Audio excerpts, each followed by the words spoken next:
Hi, so we're going to be looking at creating graphs and charts today. This is section 7.3, and it's moving on from the last section where we were reading and interpreting information from graphs. And so we're going to start with a bar graph. This first one, I'm just pulling a problem right out of the textbook on page 553. Number 5 looks at different spans of some bridges around the world.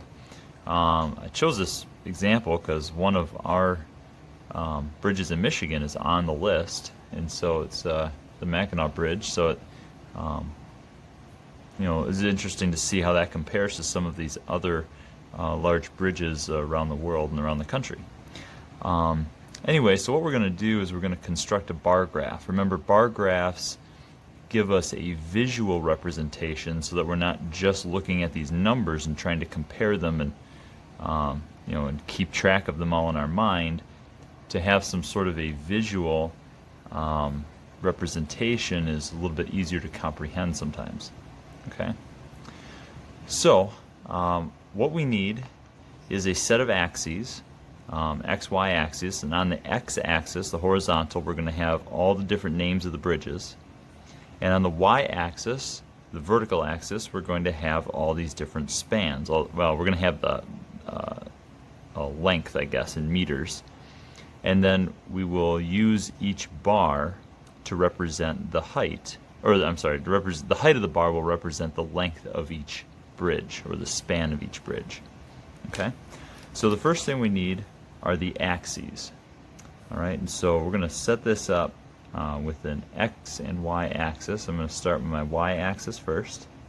That's probably a good spot right around here.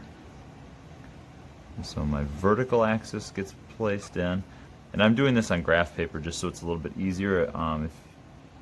If you have access to graph paper, I think that's very useful.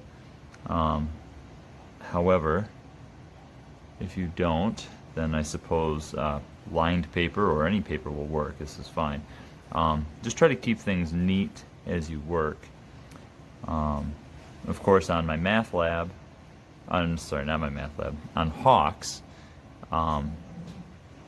you will be doing this on a computer, so I don't know exactly how the formatting will work, but it's a little bit different, obviously, than drawing it out by hand. Okay. What I want to do is I want to make sure that the top of the graph, the highest point, is bigger than any of these numbers in the span. So I'm looking at these numbers and I see the largest one appears to be 1400. And so I want to make sure that we go higher than that. I'm going to go up to 1600 just so I get a little bit higher. So let's make this top one 1600. And then from there, maybe if I make every grid line 100, then we're going to hit every one of these bars at a grid line, which would be kind of nice. So 15, 14, 13,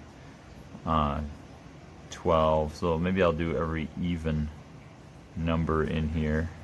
1200, 11, 1000, 2, 1, and this is our 0 line. Okay, so at the 0 line I'm going to draw my other axis,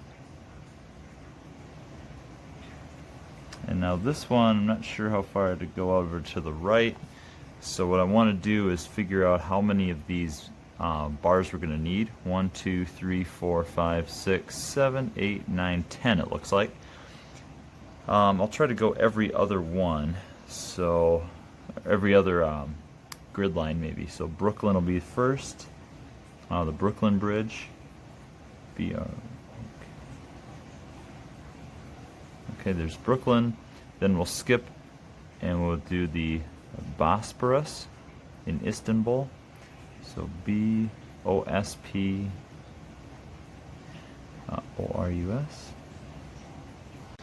Okay, so there we have it. I got all of those written in. You can see all the names written in on the horizontal axis there.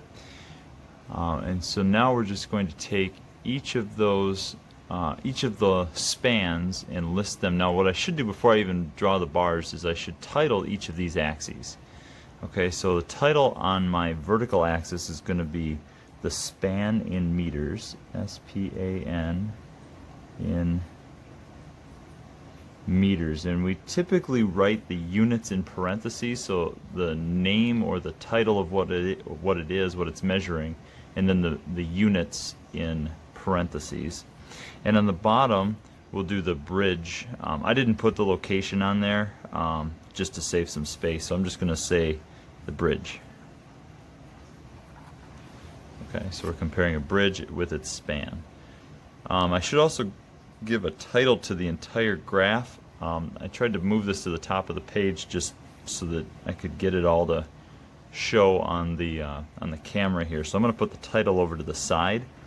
I'm going to say the spans of notable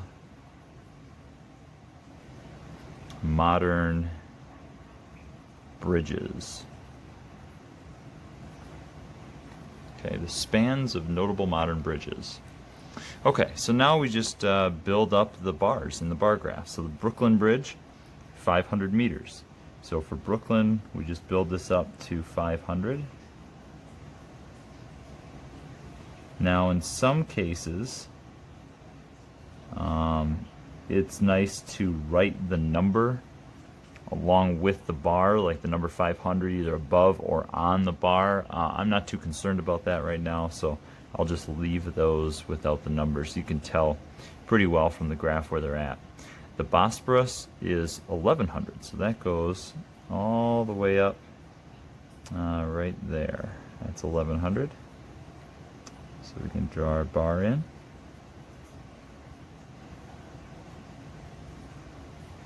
Okay. Next one is Fourth Road, that's 1,000. So Fourth Road goes up just beneath the last one. There's 1,000 right there. I may even shade these in a little bit just to separate them from the rest of the blank part of the page. Make them stand out, pop a little bit. Okay, so keep going. George Washington, another 1100.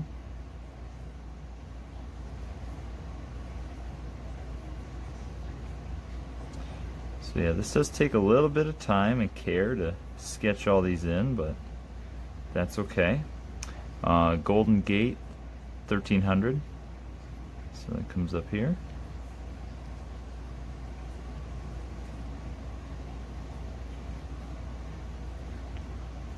If any of you are followers of QTV, I feel a little bit like Bob Ross right now, doing a little bit of art and talking to the camera. Humber is 1400.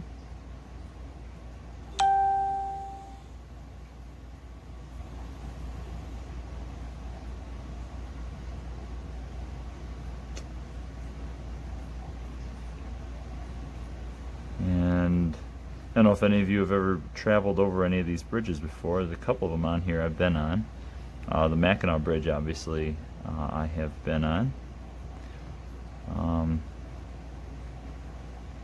And of course, I don't know how they're defining the span of these bridges, if that's just the total length of the bridge, or if that's like the part that's on a suspension, the suspension part of the bridge. I know different measurements, different bridges, some would say Mackinac Bridge is longer than some of these other ones because of the length of the bridge, not just the span of the suspension part of it. So there's different ways to measure these and compare them. The Newport is 500 again, just like the Brooklyn Bridge.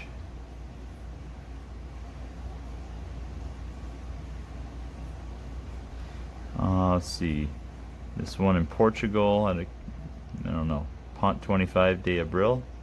I'm sure I'm not saying that right, but that is 1,000. So So that's right up here.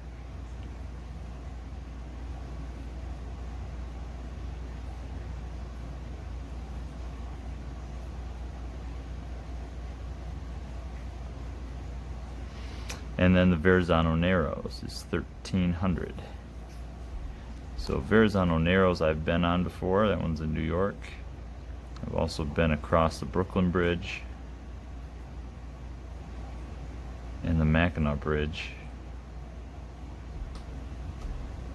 I don't think I've been across any of these other ones. I have been in Rhode Island. I don't know if I've been across that Newport Bridge though. Okay, so anyway, those are the heights, or not the heights. The heights of the bars then represent the spans of the bridges, and you can get a better feel for the comparison between those bridges by seeing this bar graph now. So you can see, you know, the Brooklyn and the Newport are definitely significantly shorter than the others. The Humber is slightly longer than the Golden Gate and the Mackinac and the Verrazano Narrows, which are next in comparison. But these heights then give you more of a visual representation, and in my opinion you can gather more information from just a quick glance by seeing the chart as opposed to the table of values.